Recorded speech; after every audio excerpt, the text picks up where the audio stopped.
Eu queria dar boa noite a todos, agradecer a presença de vocês aqui nesse ambiente, né? Meu nome é Cristina Helena Pinto de Mello, eu sou a pró-reitora de pesquisa e pós-graduação estrito sensu, que é mestrado e doutorado na ESPM. O tema de hoje é a cultura do cancelamento e do exposed, uma análise a partir do marketing da ciência de redes. E vão estar com a gente o André, que é aluno do doutorado em administração da ESPM, com uma pesquisa na área de análise de redes sociais e difusão de informação, orientado pelo professor Dr. Júlio Figueiredo, e é mestre também pela ESPM em comportamento do consumidor, com a dissertação Analytics como uma ferramenta para Consumer Insights, com orientação do professor Dr. Eduardo Francisco. Nós estamos também aqui com o Adriano Sá, que é mestre em gestão internacional pela ESPM, com ênfase em marketing, é publicitário, certificado em marketing pela University of Pennsylvania, a Wharton School, a primeira escola americana com curso de administração de empresas, especializado em gestão estratégica de marcas pela FIA, pós-graduado em MBA em gestão executiva pelo INSPER. Então, queria agradecer vocês dois de terem aceito esse desafio e de estar falando de um tema tão interessante, né, um tema de fronteira, de ponta, que despertou o interesse de muita gente e está aqui com a gente hoje.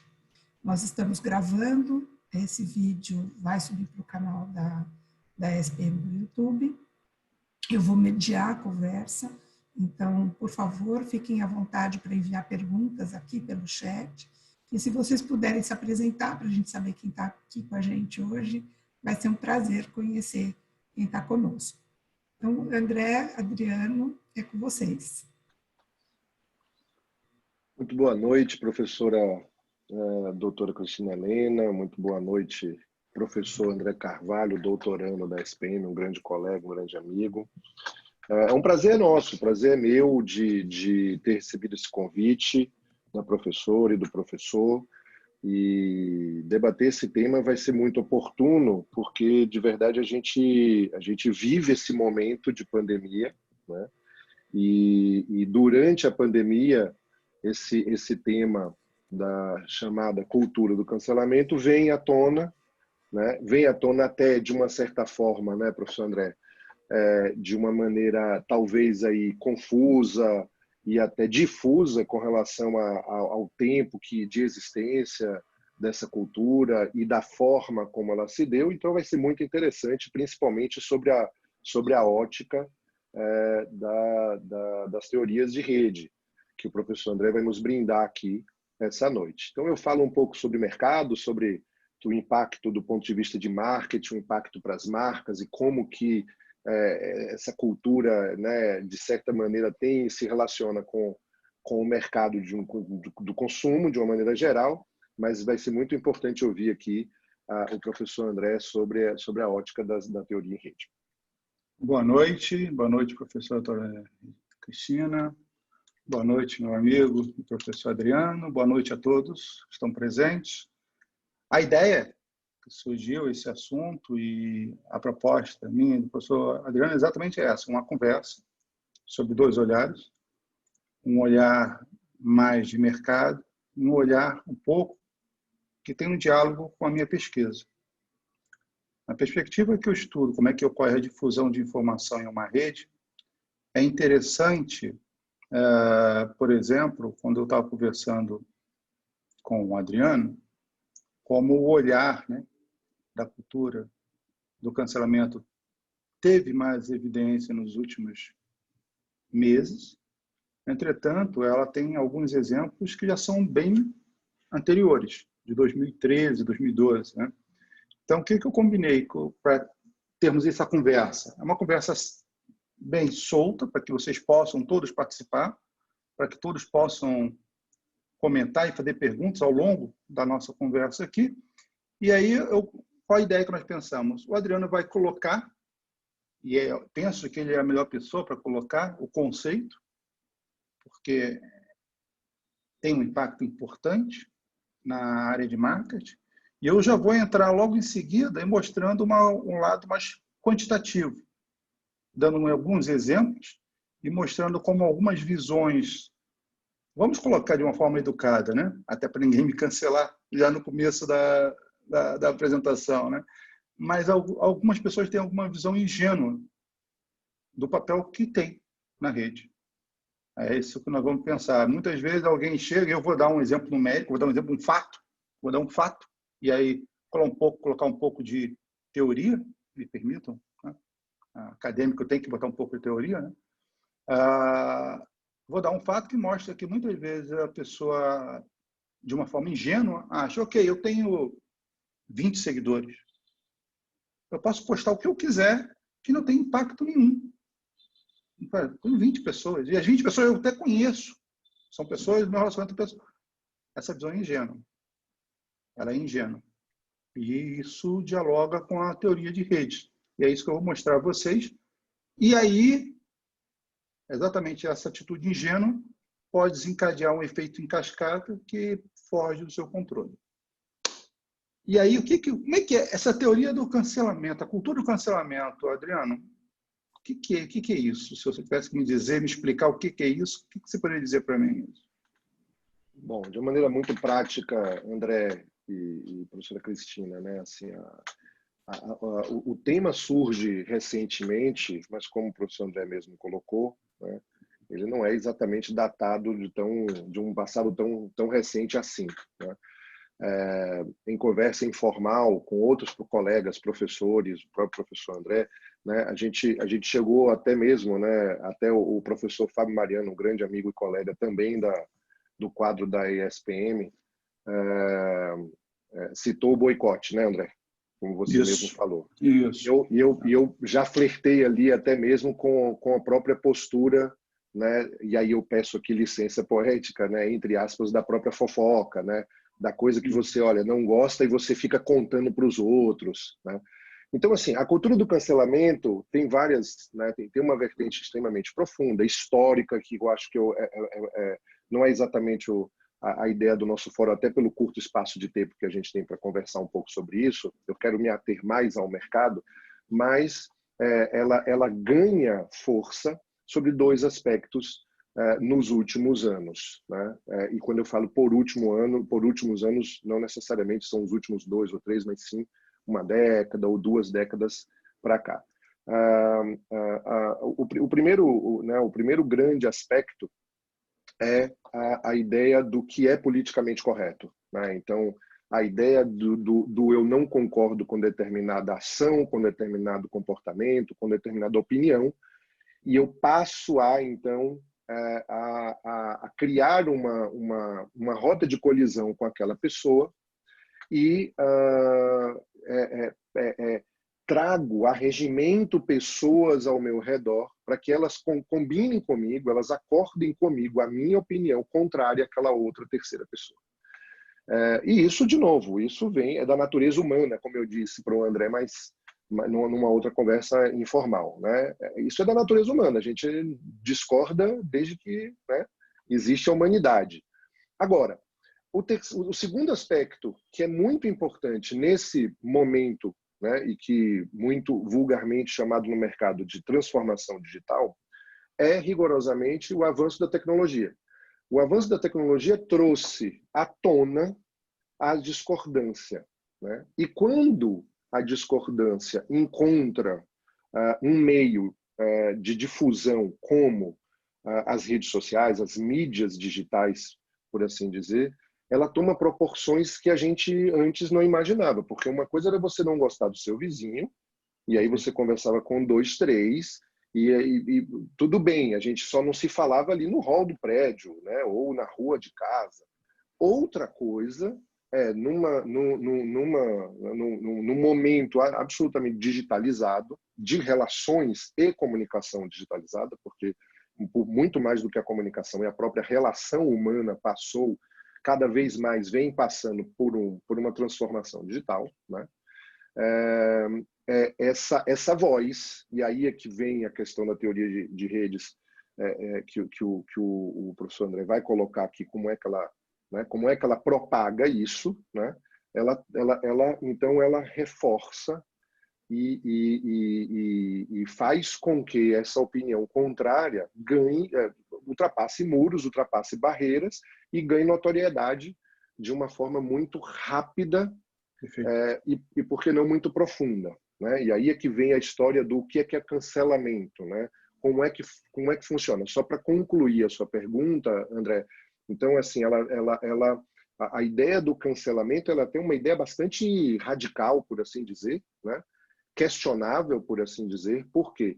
Se antes, quando a gente discordava de alguém, de alguma ideia, de algum comportamento, em tese, geralmente era de uma maneira física, de uma presença física, havia ali, pelo menos, né, na sua maioria, a oportunidade dessa outra pessoa colocar também a sua opinião e colocar o seu ponto de vista. Às vezes, aquela primeira impressão era equivocada e aquilo poderia ali ser dirimido, né, ser mitigado qualquer tipo de desentendimento.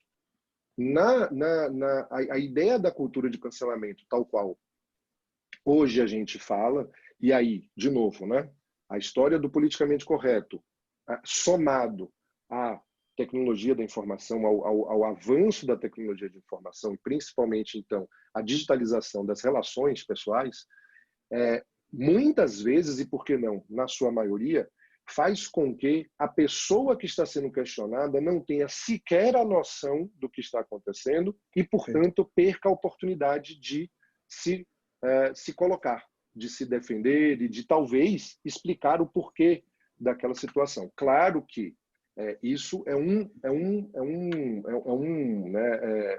cenário, né? Existem os cenários, sim, que as pessoas agem de alguma forma de maneira ingênua, como o professor André colocou, agem de má fé, ou até se colocam sem querer de uma determinada forma, mas que aquela colocação também reflete um pouco da sua opinião ou do seu comportamento.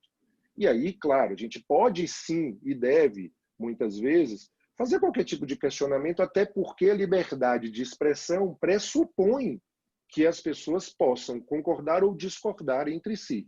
O ponto da cultura de cancelamento que eu quero trazer, e aí depois o professor André fala um pouco de rede, e a gente, então, eu quero, estou aqui ansioso para entrar nos reflexos de mercado e de consumo, que essa pessoa não necessariamente pode se defender, pode colocar a sua opinião, pode colocar, inclusive, uma explicação ali do que aconteceu, e aí ela é, entre aspas, para quem ainda não está na mesma página, ela é cancelada, ou seja, ela é como se fosse apagada do mundo, né? De novo, num tempo onde as pessoas que estão fora das mídias digitais, da presença digital, são consideradas, e aqui de maneira lúdica, né? São consideradas inexistentes, né? São consideradas pessoas sem nome, sem identidade, sem personalidade. Quando acontece um cancelamento, a partir da cultura do cancelamento, quando acontece um cancelamento em massa, quando acontece um grande cancelamento, como alguns dos últimos fatos que a gente vai conversar também durante a pandemia, né, André? Aí há então, né, quase que essa exclusão da pessoa do mundo. Já, claro que o mundo é o digital, mas como o mundo digital hoje permeia muitas das nossas relações, termina sendo bastante impactante. Exatamente. E aí, eu quero oferecer logo, pegar esse gancho do professor Adriano e oferecer duas visões interessantes, dois aspectos interessantes. O segundo já vai dar um gancho para nós voltarmos a uma visão de marketing para o professor Adriano. O primeiro, tá, é um fato, né? Como está muito em moda, alguém pode chegar e colocar, não, mas esse tema, cultura do cancelamento, expose, que é o fato de você expor a vida da pessoa de tal forma a humilhar essa pessoa. Então, se alguém diz algo, você levanta todo o histórico, digital ou não, da pessoa, e expõe os dados, e são dados, podem até ser fatos reais, tá? De tal forma que propicie, né, que incentive o processo de cancelamento. Tá? Mas aí vão falar, mas André, isso é algo de moda, isso é de agora, isso daqui a pouco vão esquecer.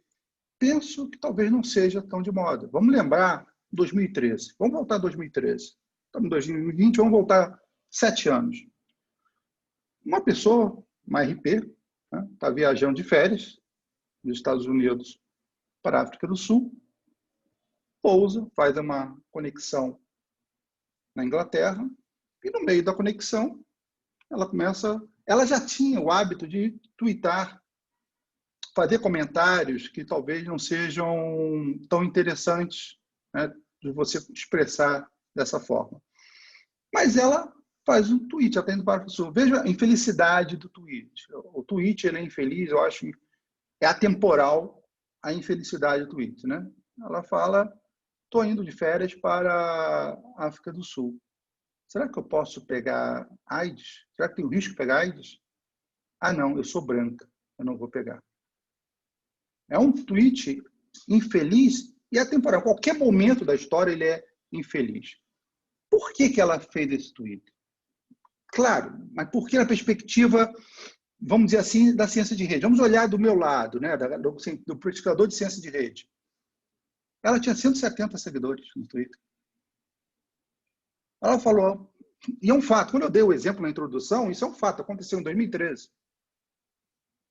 Ela pensou, dos 170, ela diz, né, e depois ela teve, né, foi extremamente impactada, e muitos repórteres foram, cara, o que passou nessa cabeça de fazer isso? E ela fala, eu tinha 170 seguidores. Então, para mim, eu ia poder postar, eu podia vejam aí que eu digo a ingenuidade, vamos a números, vamos à ciência de rede daqui a pouco, né? Ela pensou, eu posso twittar qualquer coisa que não terá impacto. Por isso que eu disse da ingenuidade. Ainda que seja algo completamente inadequado, inapropriado, inaceitável, como ela postou. Ela postou isso, subiu no avião, 11 horas de voo. Nessas 11 horas de voo, o que acontece?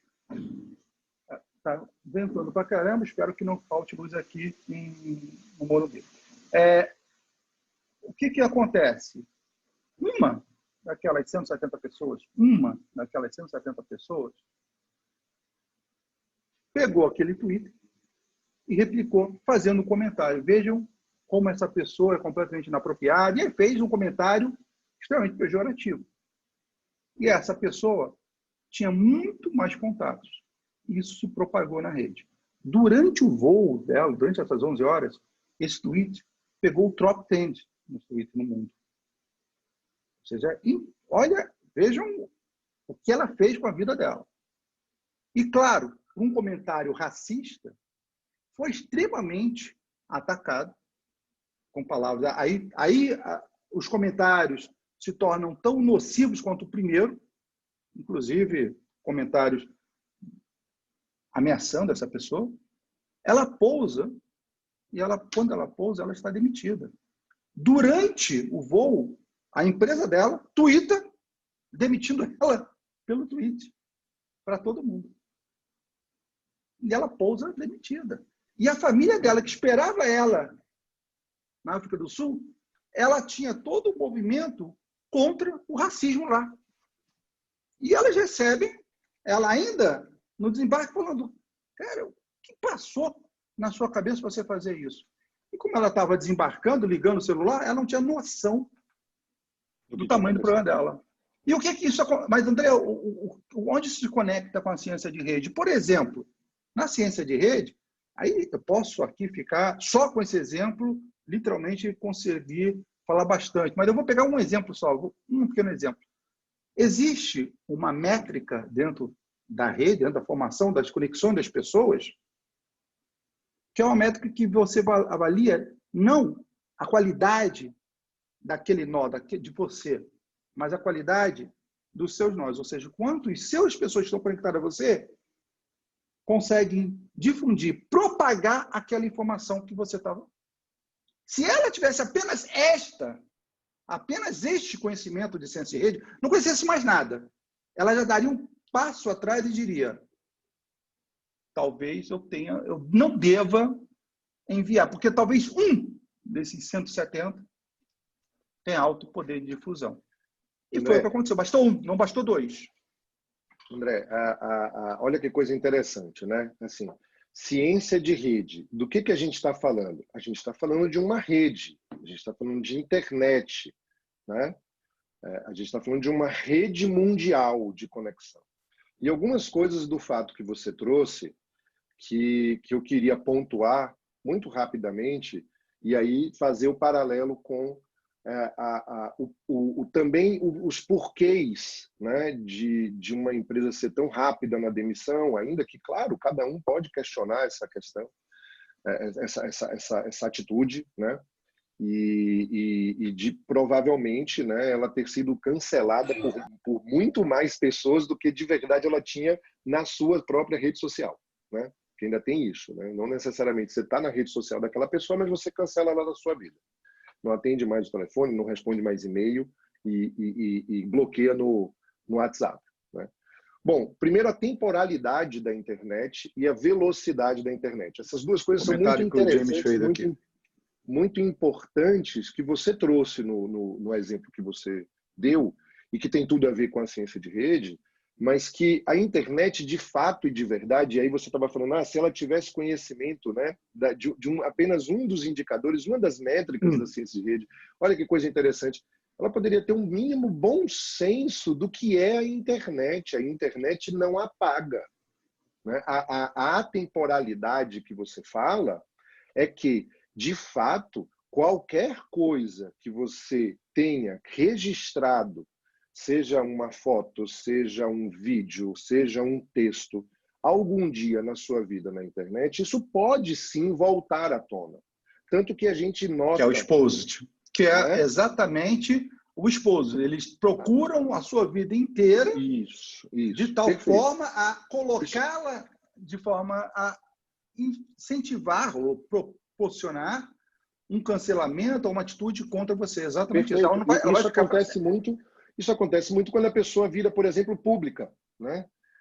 E aí a gente vai puxando outros ganchos aqui. Mas quando a pessoa vira uma pessoa, quando eu chamo de público, todos nós somos públicos hoje diante de um cenário de relações digitais. Mas quando a pessoa assume cargos públicos, quando ela assume cargos governamentais, no Brasil e no mundo, tá? Não estou falando de política específica, a gente não vai entrar no tema, mas quando ela assume uma bandeira muito, né, muito pública, muito sensível, foi uma palavra que você usou comigo no nosso papo anterior, né? Quando ela assume, aí as pessoas questionam o histórico daquele personagem que está assumindo aquela bandeira. E aí, o histórico, né, é que vem essa coisa, eu tenho 20 pessoas, então eu posso falar qualquer coisa. Na verdade, aí eu queria puxar um pouco de uma outra história, que é o seguinte, todo mundo tem o direito, mas tem que entender que tem um ônus tudo isso, né? Assim, todo mundo tem o direito de pensar o que quer, até mesmo de se expressar dentro, né, do conceito da liberdade de expressão. Porém, a gente tem que entender que tudo tem um reflexo, né? Então, eu posso falar sobre racismo, sobre gênero, sobre... Quem quiser falar, pode falar.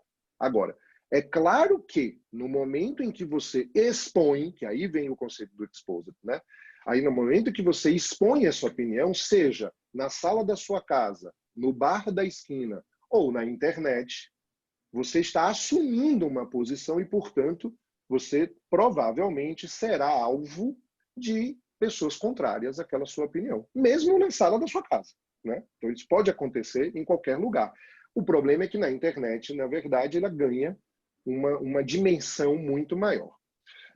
E a isso a gente dá hoje o nome, André, do ponto de vista de comunicação, né, digital, a gente dá o nome de nano-influenciadores, né, que são aqueles pequenos influenciadores que, né, com a sua, como você acabou de dizer, né, na qualidade não especificamente do nó, mas sim das suas conexões, né, conseguem reverberar opiniões, reverberar comportamentos e, por que não, reverberar marcas. E aí é que a gente vai começar a puxar.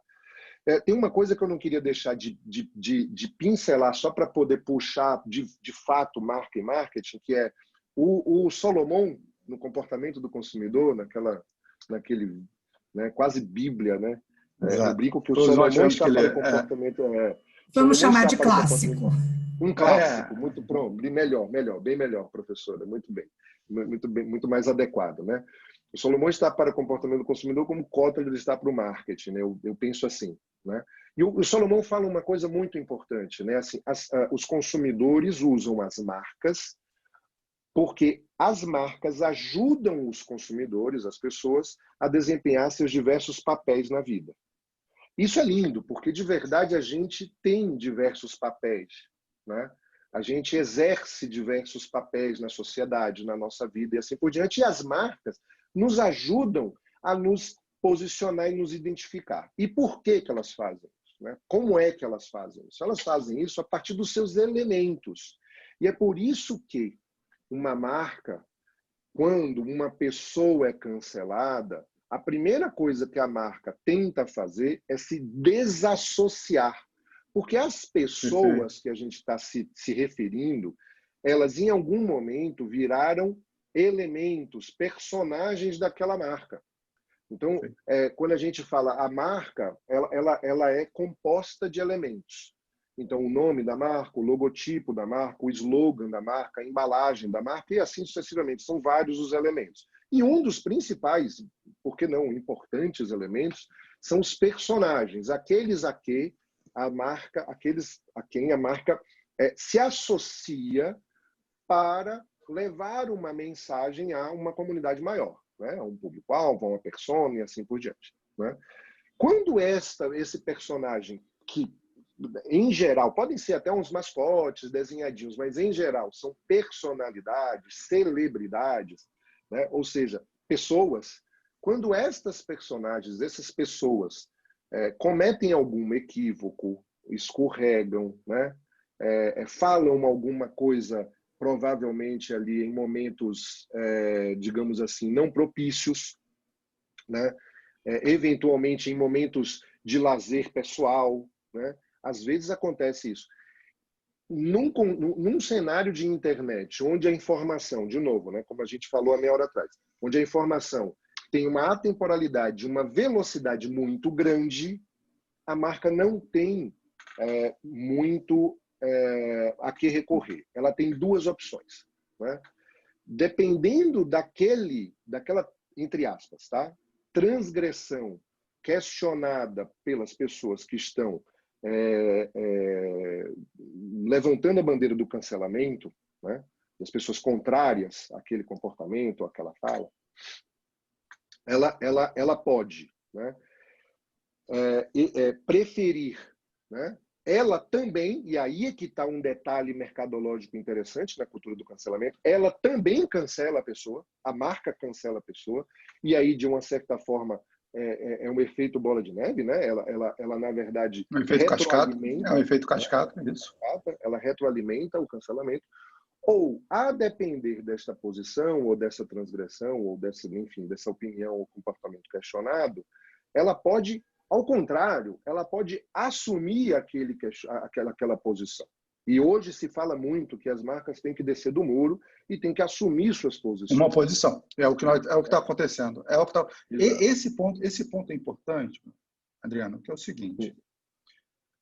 E é um pouco do que nós conversamos muito rapidamente. Existem dois atores. Você pode fazer outra divisão, mas vamos pensar dois atores, até para voltar um pouco para essas redes, que eles têm papéis diferentes. Essa pessoa, desse exemplo que eu citei, ela era uma diretora de comunicação da empresa.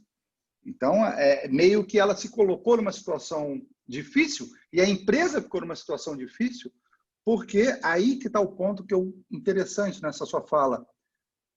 Quando viram o post dela, uma parte criticou a pessoa, mas uma outra parte cobrou da empresa. E aí? O que você vai fazer? Tanto que existe um movimento, atualmente, que estava nos Estados Unidos, veio para o Brasil, que eu saiba está mais no Twitter, né? Cobrando a posição de algumas empresas que têm que monetizam, né? Que fazem propaganda em alguns canais que são ditos que defendem ou propagam discurso de ódio ou que propagam fake news. E aí, o que as pessoas fazem? O que esse grupo faz? Ele coloca luz na empresa. Ele fala, você vai continuar apoiando? Você vai continuar fazendo propaganda nesse site que tem um discurso de ódio? Exato. Então, é isso que você falou. Às vezes, a empresa tem que sair do muro. Por quê? Porque é cobrado. Agora, esta pessoa, muitas vezes, ela tem uma relevância. Dentro da ciência de redes, existem alguns, dentro da ciência de redes, dentro de uma topologia muito específica, existe um conceito de hub. Que é um conceito das redes de base, que ele fala o seguinte, é um nó, é um ponto na rede que tem muitas conexões.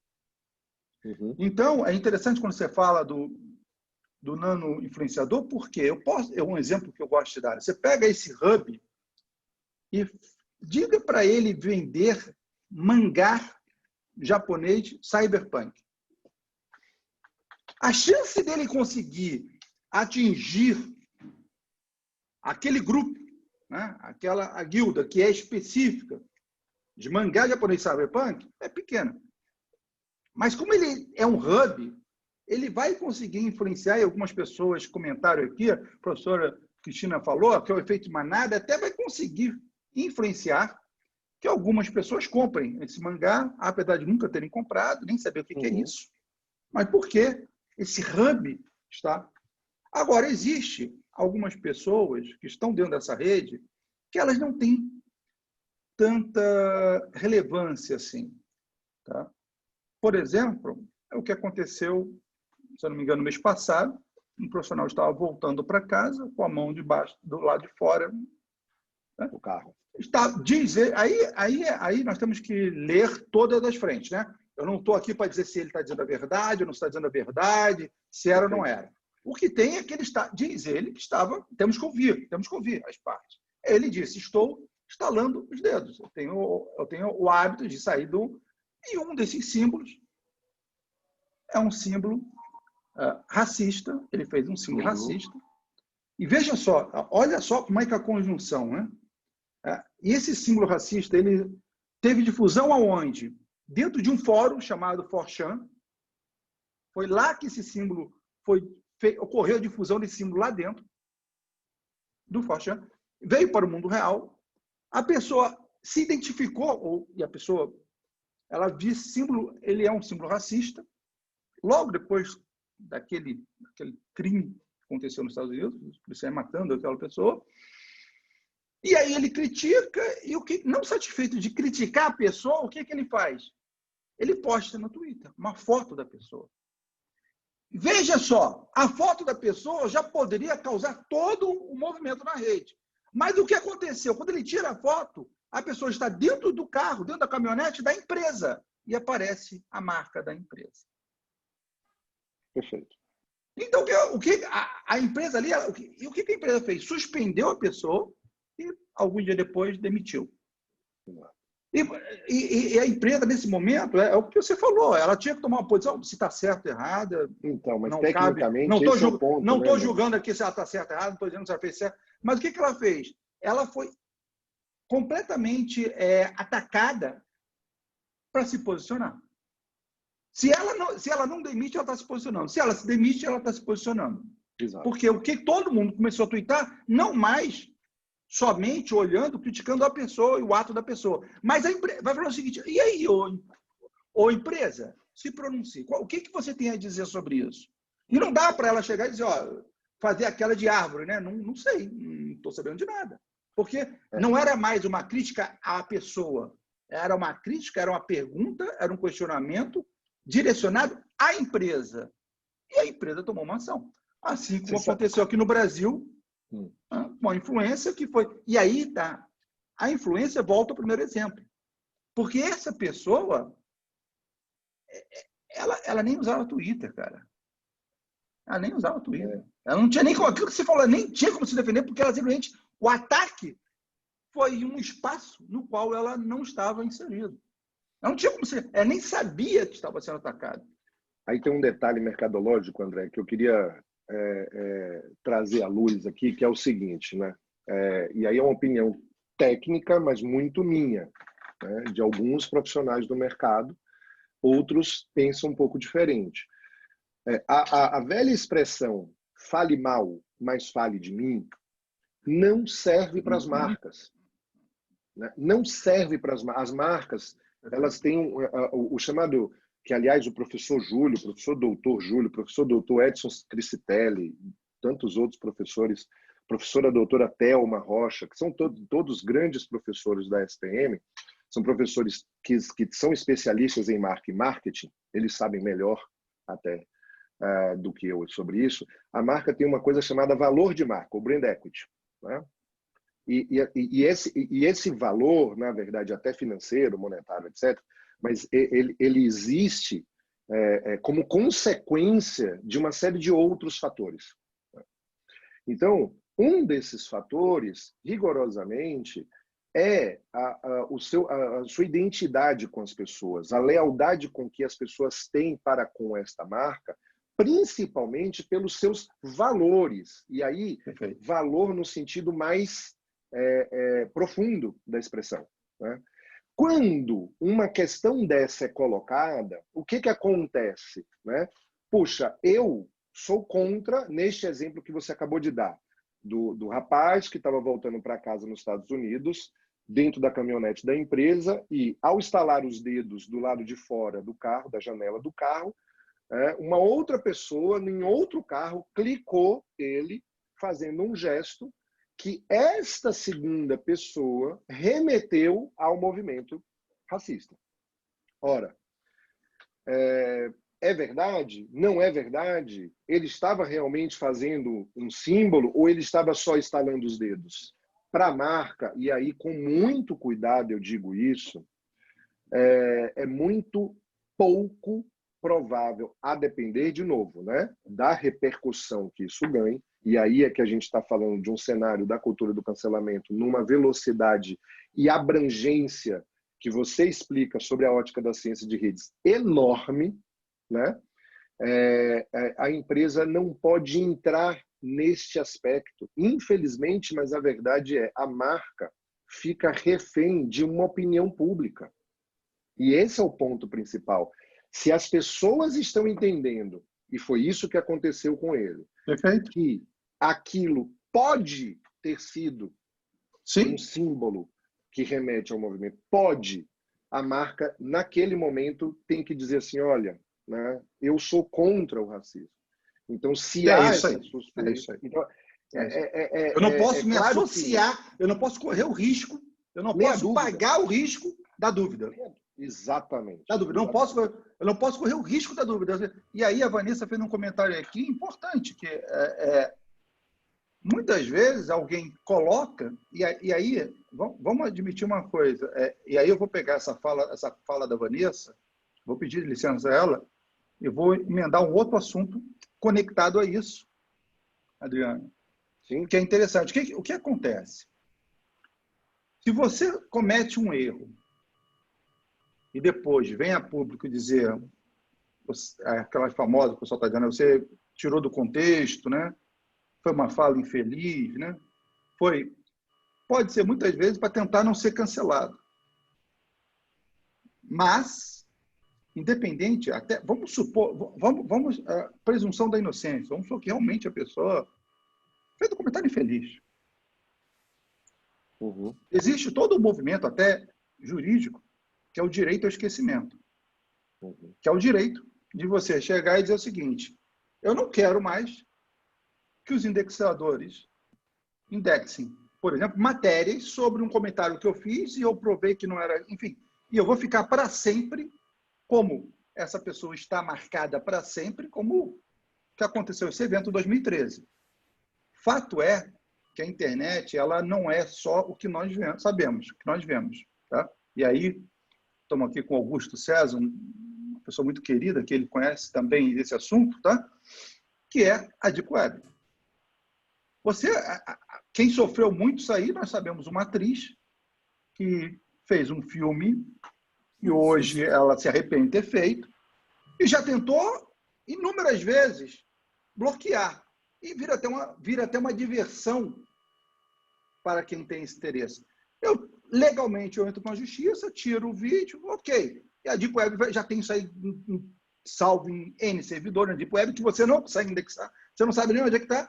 Ah, tirou? Vamos subir de novo. É a mesma coisa. Você falou algo errado, essa cultura do esquecimento, eu vou querer que legalmente vou entrar com uma ação para os indexadores não vão indexar, porque eu fiz um comentário infeliz, eu quero um nome, não adianta. Aí o comentário que foi feito antes também aqui, a rede não esquece nunca. E a rede não é só a rede indexada. Essa rede indexada que nós vemos, que alguns chamam de Surface Web, ou seja, a web, ela é uma parte da rede. Então, se você fez algo, esse algo pode ficar armazenado e ele vai aparecer. E aí entra o esposo de novo. Então, se você falou algo errado, e aí a marca é aquela coisa, eu me associei a alguém que não tem nada de ruim hoje, né? E aí alguém vai resgatar algo que você fez, que não está mais indexado, que você conseguiu, e vai trazer isso para você, e você vai ficar exposto. E aí, nessa hora, só para antes passar a bola para você, Adriano, temos que lembrar um outro conceito importante da ciência de redes. Tá? Lá atrás, na década de 60, um psicólogo, Milgram, ele fez um experimento que todo mundo já ouviu falar, que virou filme, virou livro, virou tudo, que é 6 graus de separação. Ele fez um experimento de carta. Ele pegou as cartas no meio dos Estados Unidos e tinha que fazer essa carta chegar em Boston. E você só podia mandar para quem você conhecesse. E aí, as cartas que chegaram com 6,5 graus, 6,5 nós entre um ponto e o outro. Esse mesmo experimento foi replicado em 2003, ou seja, antes do Facebook, antes do Instagram, antes do LinkedIn. Esse mesmo experimento foi feito não mais em um ponto, mas em 18 pontos, em 13 países diferentes. Não era mais 1 a 1. Você pega uma pessoa aqui e manda para uma pessoa. Não, agora eram 18 alvos em 13 países diferentes. Antes das mídias sociais mais novas. Quantos graus separavam cada um? 4 graus. Depois o Barabasi, que é um dos papas da rede, ele não fez o experimento, ele defende que com as mídias sociais nós estamos separados 2 graus de qualquer pessoa nesse planeta. Ou seja, o comentário que você faz, ele vai ser propagado com força, com difusão, seja na ciência de rede, porque as pessoas estão separadas, e aí, entrando para passar a bola para você, existem 2 tipos de difusão de informação. Um é uma difusão simples. Se você perguntar, André, que horas são? Eu vou olhar aqui, 18h45. Salvo você duvide da minha sanidade, talvez possa duvidar, você vai ver, por mais insano que ele seja, ele sabe ver as horas. Você não vai perguntar, mas existe uma difusão complexa. Ou seja, algo que você não vai adotar meramente por um único estímulo. A questão da informação, basicamente, ela tem grande impacto na difusão simples se ela tiver um storytelling, se ela tiver um contágio emocional. E é exatamente o que isso acontece. Quando a pessoa tirou aquela foto daquela pessoa com aquele símbolo e ela tweetou, não foi porque ela estava somente vendo um fato e relatando um fato. Ela estava emocionalmente contagiada. Concordo plenamente. E aí, encaixa com outro assunto que foi comentado aqui no post, existe um outro conceito que são a homofilia de laços. Então, se vocês têm conexão com pessoas dentro de um cluster que tem homofilia de laços, são pessoas que são conexões fortes, ou seja, próximas, você sabe quem é. Não é um laço fraco, um amigo de um amigo, não. É alguém que você conhece. E você tem uma conexão onde você comunga os mesmos valores, mesmas ideias, mesmas crenças. Se você pega aquele Twitter cheio de emoção, carregado de emoção, e twitta para esse grupo, ele vira um efeito cascata e você não controla mais. E aí foi feito. Ele não tem como se defender, porque a força de propagação dele é tão grande que ele não consegue mais. Existe um belíssimo livro que chegou em português agora, esse mês, que é Contágio. É o Adam, e o segundo nome eu não sei, eu esqueço sempre o segundo nome, é do professor Adam. Tá? Ele trabalha com... E aí, a matemática do estudo do contágio também pode ser semelhante à matemática do contágio de doença, epidemiologia, os modelos SI. Ele estuda isso e ele começa o livro falando o seguinte: ele tweetou, fez um comentário, um tweet, e ele já, como ser professor, ele já é pesquisador, mais de 50 mil pessoas deram like no Twitter dele, pegaram aquele tweet dele e propagaram.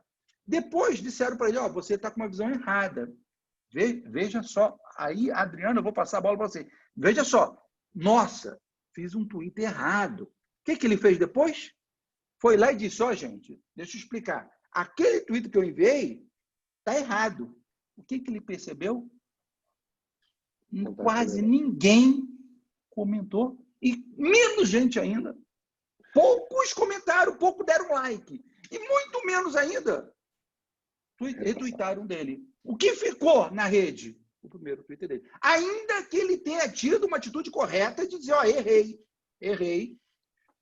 Foi lá, reparou, passou a informação. O número de pessoas que leram o primeiro Twitter foi 50 mil, o outro não chegou, foi traço. E dos que retuitaram, menos ainda. Então o comentário dele se perdeu. Vocês me permitem 2 comentários, 2 reflexões? Eu estou vendo aqui do lado, a Iris fez um comentário dizendo que hoje em dia não se pode mais errar, né? E eu estava aqui pensando um pouco no que ela falou, e o erro sempre foi a porta de acesso para a descoberta. O erro sempre foi a entrada para um novo mundo. Errar era parte do processo, né? E hoje o erro me parece que vai diminuir muitas iniciativas, né? E, portanto, diminuir possibilidades de inovação, de criação, de descoberta. Isso é uma das coisas que me assusta muito. Um outro aspecto, e aí tem a ver com o comentário que eu acho que é da Thaís, que ela está falando que na relação com as marcas, os vínculos são mercadológicos, econômicos, né? E está trazendo um pouco aquilo que no Karl Marx a gente chama de fetiche da mercadoria, que é a construção das relações sociais a partir das relações simbólicas, né? De consumo e de mercadorias. Mas eu estava aqui, essa é uma questão que eu tenho discutido há muito tempo. A discussão, eu sou economista de formação, não contei isso para vocês antes, mas para os economistas, ou o mercado decide o que, como, quanto, para quem produzir, ou o Estado, né? A gente vive, né, nessa discussão. Mas hoje me parece que a gente tem uma terceira via de tomada de decisão, que é o ambiente digital, né? E que toma decisões de alocação de recursos de produção e mesmo de valorização e desvalorização de marcas e de cancelamento. Eu não vou negar para vocês que, num primeiro momento, quando eu vi a ideia da cultura de cancelamento, ela me pareceu até um pouco saudável. De repente, você não precisa ver, né? Não precisa. É o boicote antigo. Mas a forma como ela é feita hoje é de uma virulência e de uma violência que assusta. Eu queria ouvir um pouquinho que vocês comentassem um pouco essa questão das redes como um novo ambiente de regulação econômica e sobre os aspectos nocivos da inibição ao erro. Deixa eu levantar a bola, né? Eu sou baixinho, não consigo jogar vôlei, né? Então, o professor Adriano... Então, eu vou levantar a bola para o professor Adriano cortar, né?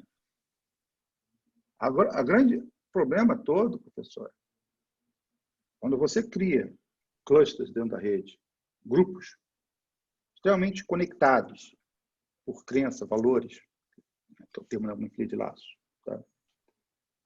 Eles começam, e eles tendo um mínimo conhecimento do poder das mídias sociais, não é o poder deles, mas o poder da mídia social, eles começam sendo... A senhora colocou ao erro. Tá, mas, ok, 2 mais 2 é igual a 5. Está errado, André, ok.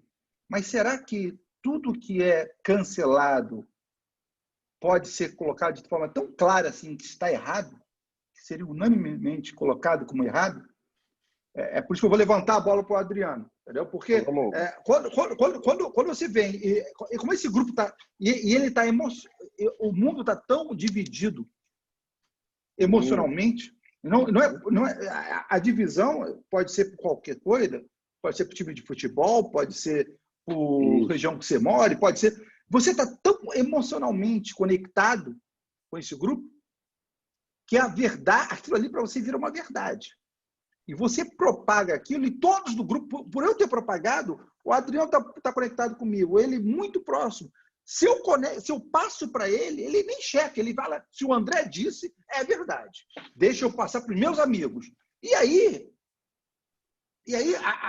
a própria questão de, mas quem foi que fez o primeiro tweet? Quem foi que disse aquilo errado? E aí você não controla mais. O efeito nocivo, o efeito de você destruir a vida de uma pessoa, de uma marca. Agora, de novo, existem pessoas que são atores que se colocam na rede, que são os influenciadores, que são esses hubs que eu citei antes, eles, e aí foi o que o Adriano disse, eu estou me colocando na rede, eu estou me colocando como influenciador. Então, eu tenho que tomar cuidado, Se eu falar alguma coisa, enfim, você ataca. Agora, o problema é que não é preciso você ser um hub. Você pode ser um profissional voltando para casa, dentro do carro, nem tem Twitter, não tem nada, e ser completamente cancelado no sentido real, não virtual. Real, você perde o emprego. Deixa eu dar uma organizada no pensamento. Deixa eu dar uma organizada no pensamento aqui. Você falou antes, eu tinha anotado alguns pontos, a professora Cristina trouxe vários pontos importantes aqui. Deixa eu tentar, pelo menos, sob a minha ótica, colocar um pouco de organização nessas grandes ideias, inclusive das participações aqui, da participação dos nossos colegas aqui, nossos alunos, enfim, participantes aqui do nosso webinar. A palavra que define essa relação que você acabou de falar, André, desde da vez anterior para agora, chama confiança. Né? Perfeito. Então, assim, quando você tem na sua rede uma pessoa em que você confia, você então parte do princípio que o que ela falar, né, já que você confia nela, e aí sim, concordo com você, você confia porque você compartilha de valores, você compartilha de outras relações profissionais, pessoais, enfim, né? Mas você confia nela e, portanto, você passa a acreditar no que ela fala, no que ela posta, de uma maneira quase que cega. Mas, sim, isso faz parte, de novo, de uma relação de confiança. Eu me lembrei de uma frase, que é um dessas frases né, de botequim mesmo, talvez até como é que chama lá, traseira de caminhão, né, que fala assim, uma única mentira descoberta faz de você um eterno mentiroso. Então, tem uma coisa que me incomoda um pouco, que é a gente simplesmente, e aí eu estou de novo, de uma maneira técnica, mas eu também estou colocando aqui, né? Falando em cancelamento, talvez eu seja cancelado por alguns, mas assim, de uma certa forma, assim, errar é humano, até uma colega colocou aqui, é humano e a gente pode aceitar. A gente só não pode esquecer, porque não dá para esquecer. Eu posso errar, mas eu tenho que assumir que um dia eu errei. Né? Assim, esse é o ponto. Não dá para eu dizer assim, nossa, agora que eu vi que eu errei e que eu mudei de opinião, passa a valer só isso? Não, isso vale para a vida. Né? A vida é assim. Né? Então, eu me lembrei também de um media training que eu fiz ainda quando executivo de mercado, antes de virar consultor e professor. Eu fiz um media training com o José Carlos Burnier, da Rede Globo. Uhum. E ele falou uma coisa na época que eu nunca esqueci. Tudo que a gente fala são como flechas. Elas não voltam. Você não consegue engolir o que você falou. Então, você pode até dizer, mudei de opinião. Você pode dizer isso. E isso é honesto. É honesto. Você aprende com seus erros. Isso é honesto. Mas você disse aquilo. Então, essa é uma questão importante para a gente também colocar assim, todo mundo na mesma página, que assim, errar pode, sim, claro, mas de qualquer forma, houve o erro, né? Assim, Mas não eu esqueçamos. posso, desculpa te Claro, interromper, Adriano, imagina. mas muitos anos como professora de primeiro ano de faculdade, não tem nada mais libertador do que você entrar num ambiente onde as pessoas não te conhecem e você pode reinventar a sua persona, né? Você pode Sim. ser quem você quer ser. Então, o primeiro ano da faculdade é lindo, porque é libertador, né? Você estava estigmatizado no colégio por coordenador, por amigos, por colegas, você tinha que viver aquele papel. O que eu acho que é mais problemático é o estigma que essa cultura de cancelamento, de exposure coloca, porque a gente é muito o que a gente é visto pelo olhar do outro, né? A gente, Sim. às vezes, se molda pelo olhar do outro. Então, isso é o que eu acho que é o mais dramático de tudo, né? Não sei se faz E que sentido remonta, não isso. faz sentido, e remonta os conceitos do preconceito, do conceito pré-concebido, né? Ou seja, essa coisa de, olha, você era de um jeito, agora você está, né, numa outra fase de vida mesmo, né? Assim, idade mesmo, porque essa questão do primeiro ano, né, professora, de faculdade, ela é uma mudança de fase de vida, né? Não é da educação, mas também da vida do sujeito, enfim, da pessoa, né? E aí tem uma coisa da liberdade mesmo, tem uma coisa do assumir novos papéis, né? E até mesmo de se descobrir, por que não, em novos papéis. E aí, de alguma maneira, sim, é quase que começar de novo. Só não dá para a gente esquecer isso que a professora também trouxe. São aquelas questões, né? Assim, me diga com quem és, não, com quem andas, que eu direi quem és, né? Então, assim, de certa forma, mesmo esse papel passado a limpo, né? Ele traz uma certa bagagem. O que o digital reforça, e aí eu diria que, eu confesso a você, eu não sou tão especialista em TI quanto o professor André, mas confesso a você que o meu entendimento dessa virada, de maneira mais profunda e concreta, se dá com o Facebook, mesmo depois do Outlook ou de outras redes que vieram antes, mas o Facebook foi uma rede que deu concretizou esse histórico. Porque aí começa a vir, né, coisa de lá do passado mesmo, e que, de alguma forma, e aí a terapia, né, o próprio Freud, Jung, etc., né, trazem à luz, né, as nossas crianças, né, os nossos passados, que tem muito a ver com o que, de fato, as pessoas são. Mas não querendo né, fugir ao tema, voltando para não se pode mais errar versus a descoberta, eu concordo, mas acho que a gente pode errar o cuidado, e aí, claro, a gente tem que revisitar o conceito do que é erro, do que não é, do que é erro para mim, não necessariamente é para o outro. Exato. Enfim, tem coisas a serem discutidas, mas o que eu acho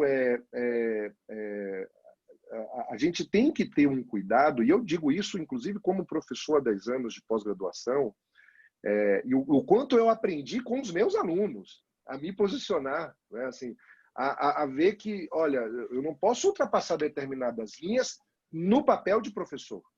Eu posso e devo ter a minha opinião pessoal, mas como um professor, eu tenho que ter cuidado com algumas coisas que eu falo.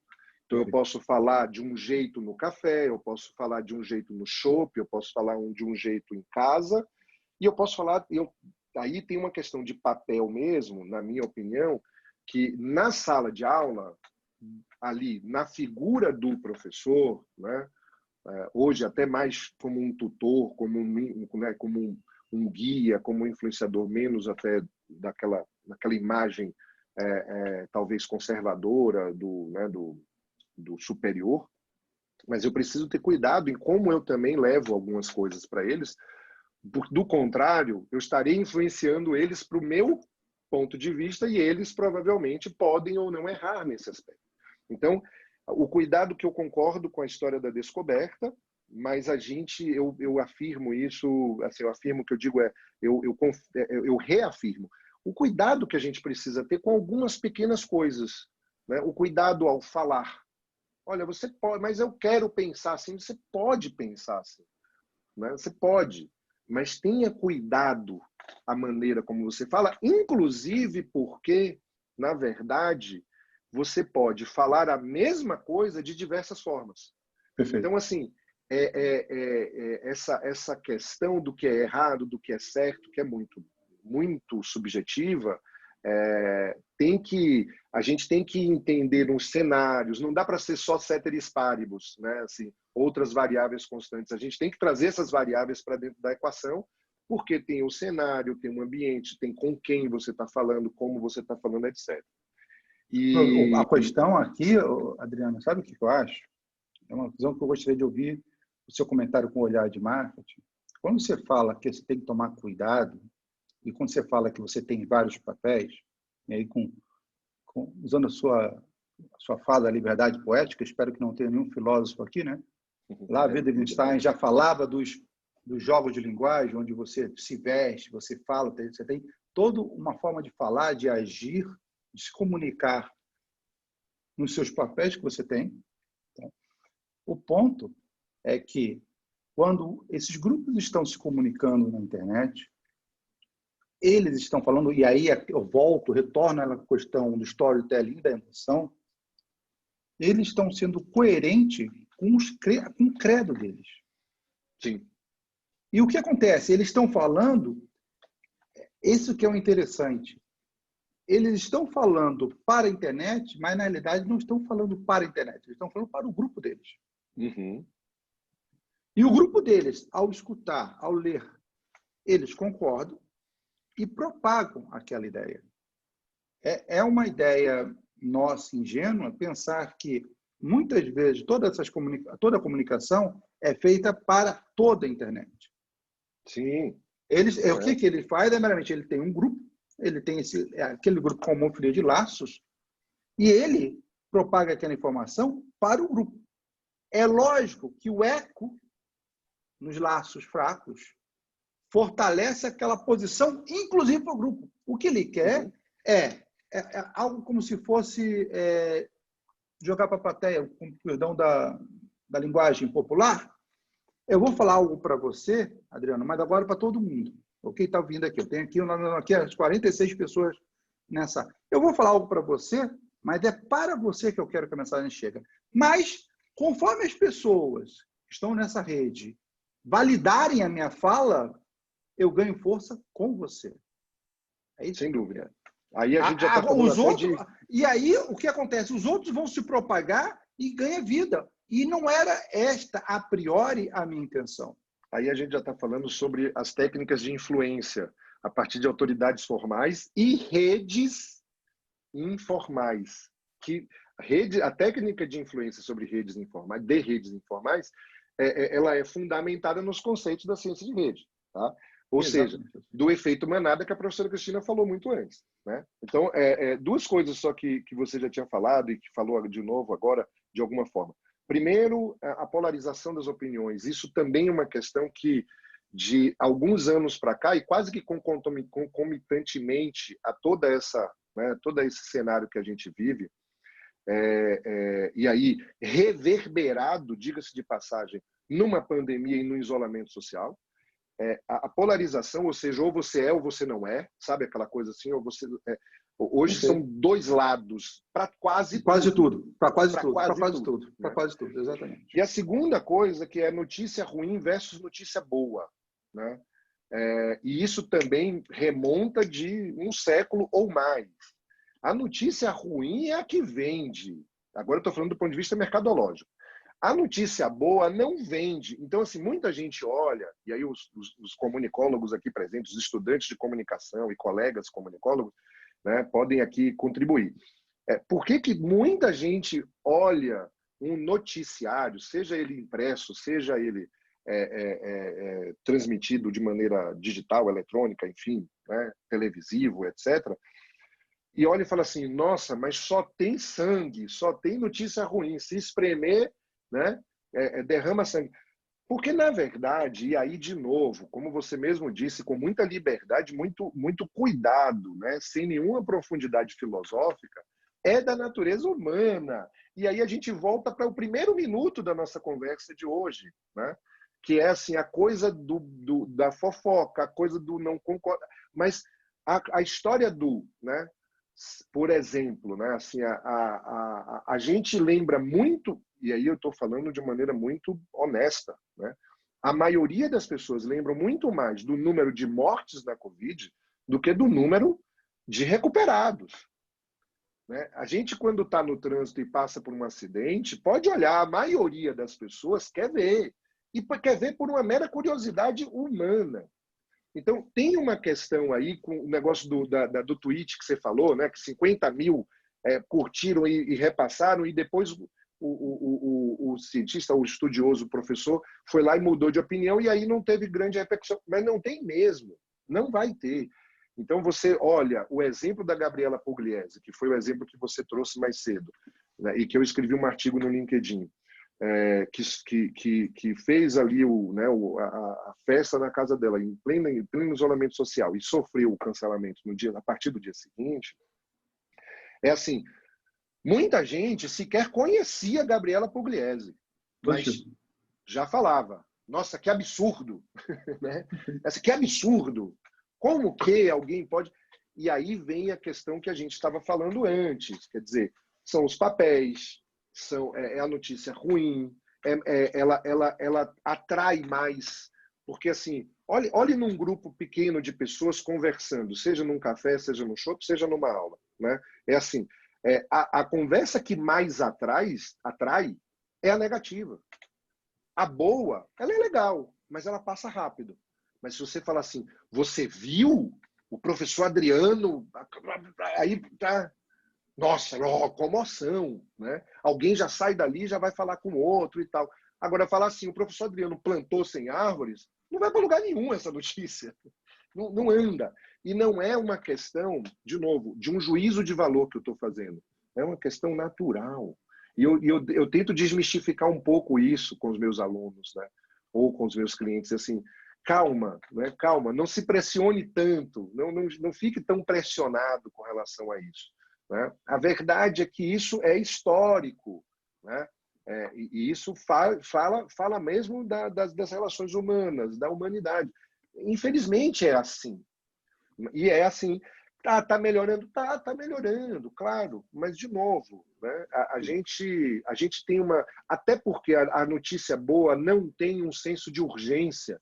A notícia ruim, ela tem um senso de urgência. Eu preciso fazer algo por conta disso, eu preciso fazer algo porque estão queimando a Amazônia, eu preciso fugir, eu preciso de um quarto hermético para eu não respirar fumaça, eu preciso fazer algo. Uma notícia ruim traz uma sensação e uma necessidade de urgência. A notícia boa, não necessariamente. Ela é boa hoje, é boa amanhã, é boa depois de amanhã e está tudo bem. Eu concordo, tem aqui um comentário aqui, né? O que gera engajamento é violência, desgraça e vida alheia, emoções excitantes. Eu vou pegar esse comentário aqui, que esse comentário é a sua fala, mas eu vou pegar essa segunda parte, emoções excitantes. De novo, a ideia da difusão de informação na rede, ela é impactada diretamente pela emoção. Tá? Consumo também.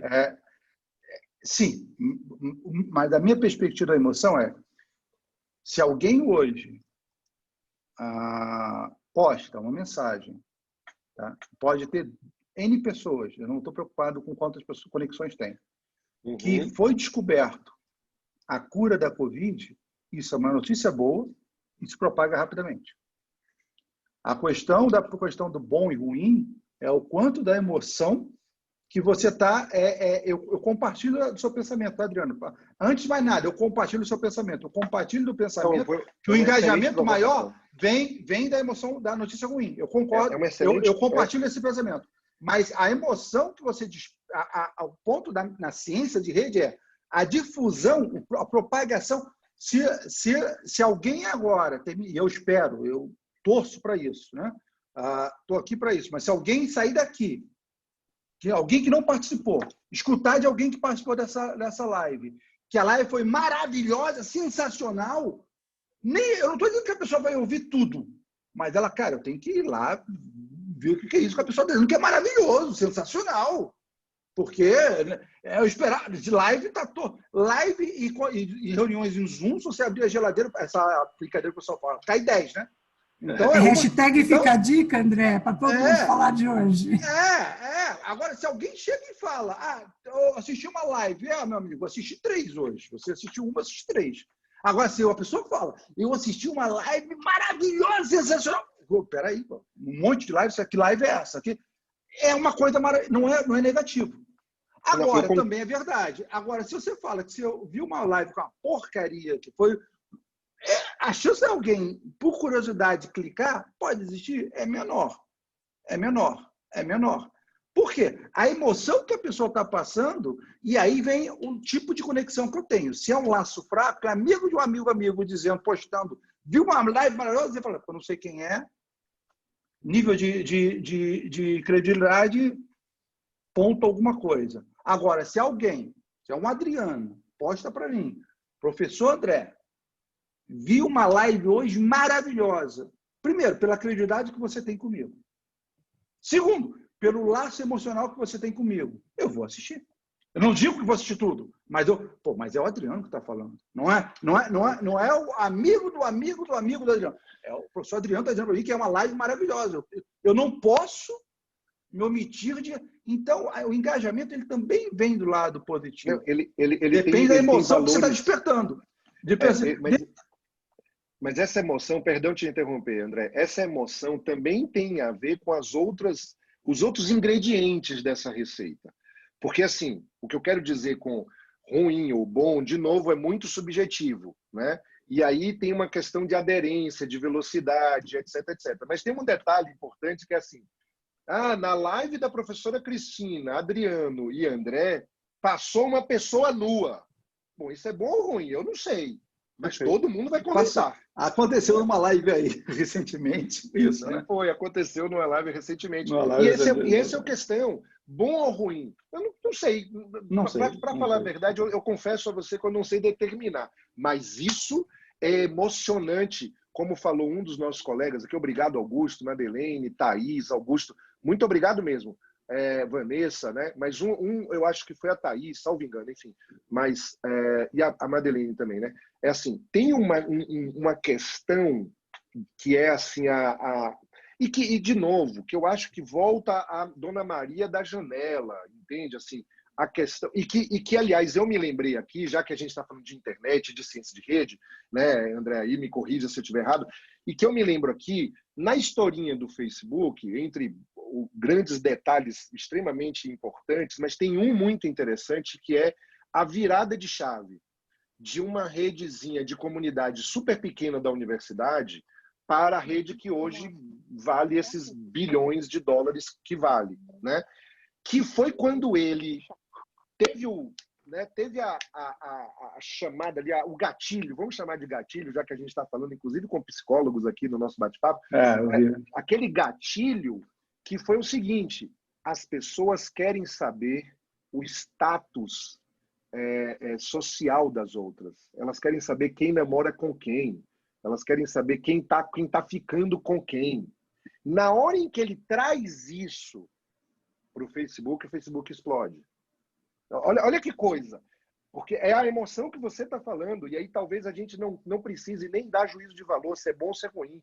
É a emoção de você saber. De você saber mais do que o outro. Né? De você estar por dentro, entre aspas, da fofoca. Né? A verdade é essa. Então, eu não sei. Eu até anotei aqui para te provocar depois. De repente, a gente faz alguma coisa juntos. Né? Um artigo, uma outra live. Enfim, eu até anotei isso aqui porque eu gostei demais disso. Mas é a emoção pela emoção, propriamente dito, e não necessariamente se é boa ou se é ruim. Né? É o que a Madeleine coloca aqui, né? A ideia é a emoção que engaja tem que ser forte. Seja ela mudou a minha vida, eu nunca vi um vexame tão grande. E que eu vou mais longe. Diga. Se é uma emoção de alto impacto, ela engaja. Agora, se é uma emoção mediana, aí vai ao encontro do que você disse, né? Na mediana, tem que ser uma informação... O que vai engajar é a negativa. Mas aí tem um aspecto que a gente volta, eu vou usar de gancho para voltar ao nosso tema central, que é o seguinte: a emoção, ela é uma moeda de dois lados, como tudo na vida. Então, assim, você tem uma relação, que eu digo inclusive isso, né? As marcas precisam criar relações afetivas com as pessoas. Isso, você tem uma relação afetiva, você tem uma emoção com aquela influenciadora, aquele influenciador, né? Aquele personagem, aquela marca. E como uma moeda de dois lados, tem uma coisa interessante, que é o seguinte: você confia, você acredita, você tem uma relação de valores afetiva com aquela pessoa, com aquela marca, e de repente aquilo é contra você, ou contra a sua opinião, ou contra os seus valores. E aí o efeito é inversamente proporcional, né? Ou seja, tudo que você gostava passa a ser tudo que você detesta. E aí acontece a cultura do cancelamento. Isso acontece com marcas, tá? A marca, ela é adorada. Se de repente essa marca é envolvida numa crise que a gente chama de crise de imagem, na verdade tem outros nomes também, mas a gente chama de crise de imagem, né? No mercado. Que aí tem que fazer a gestão da crise de imagem, etc, etc. Se ela se envolve numa crise de imagem, por exemplo, né? As pessoas que adoravam ela, na sua maioria, e que entendem que aquela crise é verdadeira, elas passam a dizer: olha, não quero mais, não vou mais, não consumo mais, não compro mais. E isso tem a ver com a emoção que você está falando, que é a flor da pele, né? Que traz à tona também a questão da relação entre expectativa e frustração.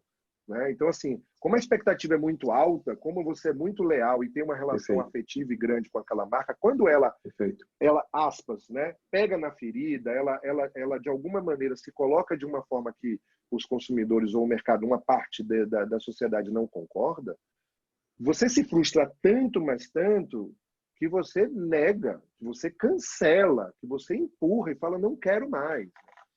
E aí... E você nega e cancela. Só para concordar, o que aconteceu há pouco tempo, nós vimos, né? Uma marca posicionando através de uma propaganda e uma parte da sociedade não concordou. E o que acontece? Aí é aquilo que eu disse dos clusters da homofilia de laços, da Rede Explica. Ainda que nem todos do grupo tenham sido impactados por aquele posicionamento da marca, aquela propaganda, que não foi foram mais, do grupo tem identificado aquilo, ele propaga para o grupo, porque aquela marca está indo contra os valores do grupo. Então, basta claro, novamente, não foi um, foram mais. O que ele propaga com força, a tal ponto que eles tentem cancelar a marca. Então, aquilo que você disse no começo você falou: a marca tem que se posicionar, tem que sair do muro. Ok, mas quando você descer do muro, cuidado, desce direitinho para não... Concordo. O cuidado que a gente está falando sobre o erro, né? Mas só para eu tirar uma dúvida, a marca que você está falando é da campanha do Tami para Natura? Tá.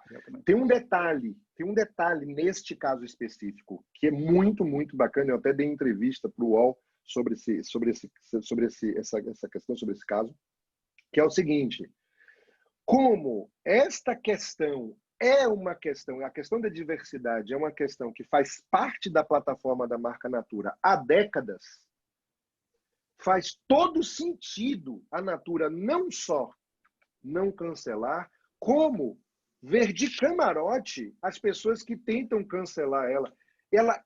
Assim, o efeito foi quase assim exponencial, porque a Natura, enquanto marca, ela colocou ali, de uma forma aberta, aquilo que ela acredita. Ponto. Perfeito. E pronto. E era isso. Ela tomou uma posição. Ela tomou uma posição. Na verdade, tem que tomar uma posição. E ela já sabia a priori o que ia acontecer. Ela reafirma a posição dela. Né? Ela reafirma: olha, eu de verdade falo isso há décadas, e eu estou aqui trazendo para todos de uma maneira muito simples e muito honesta, muito básica, que é assim que eu vejo a paternidade. Ponto. Né? E o que foi interessante, eu não sei se é bem a palavra, mas né, assim, o que foi, de maneira curiosa, o efeito positivo para a Natura é que, de verdade, ela é contra as pessoas que são contra a diversidade. ela é contra essa opinião, ela é contra o cancelamento, ela é contra a falta de liberdade de expressão. E as pessoas que se posicionaram levantando bandeira, tentando cancelar, elas são totalmente contrárias aos valores da Natura. Portanto, para a Natura foi bom. Ela conseguiu, inclusive, isolar essas pessoas, porque não teve grande efeito, né? Essa pseudo-campanha de cancelamento não teve grande efeito, rigorosamente por quê? Porque você não está falando de uma marca qualquer, você não está falando de uma marca que está surfando uma onda, você não está falando de uma marca que está só na modinha, você está falando de uma marca que é a sexta mais valiosa do Brasil, e é a sexta mais valiosa do Brasil justamente por isso, que vem construindo esse posicionamento e essa postura de maneira franca e aberta há mais de 20 anos. Agora novamente vou levantar a bola para você cortar. Tá? O que acontece nessa sua fala, que ela não teve grande efeito, tá? É algo que nós, na realidade, não podemos afirmar. Por quê? Sabe por quê, Adriano? Por exemplo, Congresso de Terraplanistas.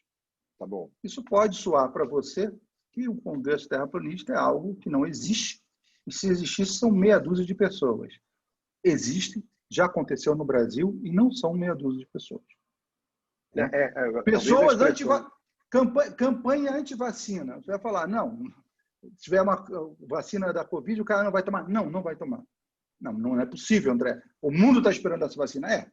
Mas existem pessoas e que fazem congressos, fazem movimentos anti-vacina. Concordo. O que acontece é que nós, o não compacto, eu espero nós, Adriano, eu espero que você não acredite que a Terra é plana, nunca discutimos esse assunto, né?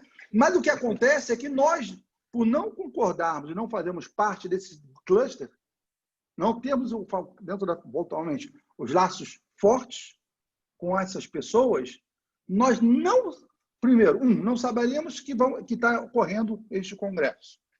2, uma vez sabendo, não teremos acesso, como repórteres, não têm acesso a esse congresso. No antivacina, que eu saiba, eles até têm acesso ao repórter. No congresso terraplanista, o repórter não tem sequer acesso. Então, o que é discutido lá, o que é falado, nós não sabemos. O que acontece na rede, ela propicia esse evento. Ou seja, você coloca uma ideia e você acha que aquilo ali não apareceu no Trend Topics do Twitter, foi irrelevante. Será? Não, eu não acho que foi irrelevante. Eu sei, você já está no nosso tempo, né? Eu estou preocupada porque o assunto está tão bom que nós passamos praticamente meia hora. Não, vamos só concluir. Eu queria que a gente caminhasse para o encerramento, mas eu queria fazer uma pergunta. Diga. Enfim, eu queria ouvir de vocês se vocês acham que é possível ter modelos preditivos a partir do estudo das redes, para imaginar impacto em marcas, estimar impacto no valor das empresas. Eu estou vendo que tem aqui uma discussão paralela sobre essa questão. André, eu vou deixar a bola principalmente para você, até porque nós três fizemos um módulo internacional sobre Big Data Analytics e alguma parte ali de inteligência artificial que flertou com o nosso módulo, né, com o módulo que nós participamos. Mas eu diria que sim, professor, o que precisa mesmo é uma boa base de dados e uma inteligência rodando para prever esses impactos. O que não é uma coisa muito comum hoje ainda, principalmente no Brasil. Mas já tem algumas coisas acontecendo nesse sentido, e eu vou deixar aí a bola para o André, que ele é um especialista no assunto e é muito melhor do que eu para falar sobre análises preditivas. Em alguma medida, não exatamente, mas a minha pesquisa, a minha tese estuda exatamente isso. Tá? Ou seja, alguma visão dela é como é que eu vou prever o processo de difusão de uma informação colocada na rede. A nossa discussão é que, a minha discussão com o professor Júlio, é que existem impactos diferentes em diferentes redes. Então, no Twitter, a topologia, normalmente colocando um termo, a topologia é a forma, né? Pense na forma da rede do Twitter. na rede do Instagram, da rede do Facebook, assim sucessivamente, são diferentes. E aí, a minha hipótese de pesquisa é que não só o grau do nó, ou seja, e tudo que está acontecendo me parece ir ao encontro da minha hipótese, e aí ao longo dos próximos meses eu quero concluir para apresentar em fevereiro, é que não é só o grau do nó, não é só a parte científica, matemática, mas sim o estudo de alguns nós específicos, eles conseguem fazer difusão com maior velocidade. E aí, uma vez feito esse estudo, sim, é possível você calcular, prever o impacto em uma específica rede. Não dá para você dizer em todas as redes. Em todas as redes vai ser do mesmo. O impacto eu vou mais longe, no Facebook não vai ser o mesmo no Instagram. E talvez você já tenha visto isso, já traga isso no seu estudo, como o algoritmo dessas redes muda todos os dias. E a própria difusão das mensagens, não necessariamente ela é linear, igual para todo mundo. E aí isso traz uma complexidade maior a esse estudo seu e a essa pergunta e a provocação da professora Cristina. Por quê? Porque a gente sabe que as redes, como empresas privadas, elas têm ali para elas a inteligência de forçar algumas marcas, ou as marcas de uma maneira geral, mercadologicamente falando, a anunciar.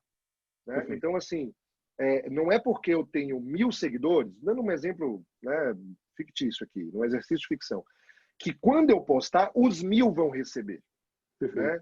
Na mesma hora, no mesmo dia, da mesma intensidade, etc. Não é.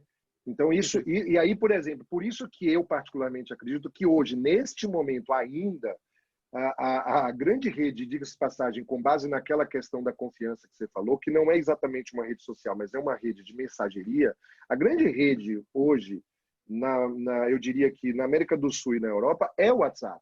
Por quê? Porque na hora que ela viraliza, você recebe de pessoas da sua relação em que, em tese, você tem aquela confiança que você falou. Diferente até mesmo da rede social de uma maneira mais ampla, né? Mas eu acho muito bacana. Eu queria muito ter mais tempo para discutir sobre isso e trazer até mais para o mercado. Eu terminei me aventurando aqui em outras praias, mas é um tema extremamente importante, relevante, aderente à realidade das marcas e do marketing hoje no mercado.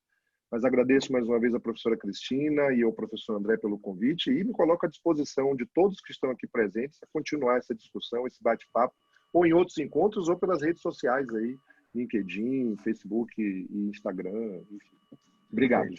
Obrigado, professora Cristina, pelo convite, obrigado pela oportunidade, obrigado, professor Adriano, uma pessoa que eu admiro muito, tenho um carinho, é uma honra para mim poder estar aqui hoje com ele, tá?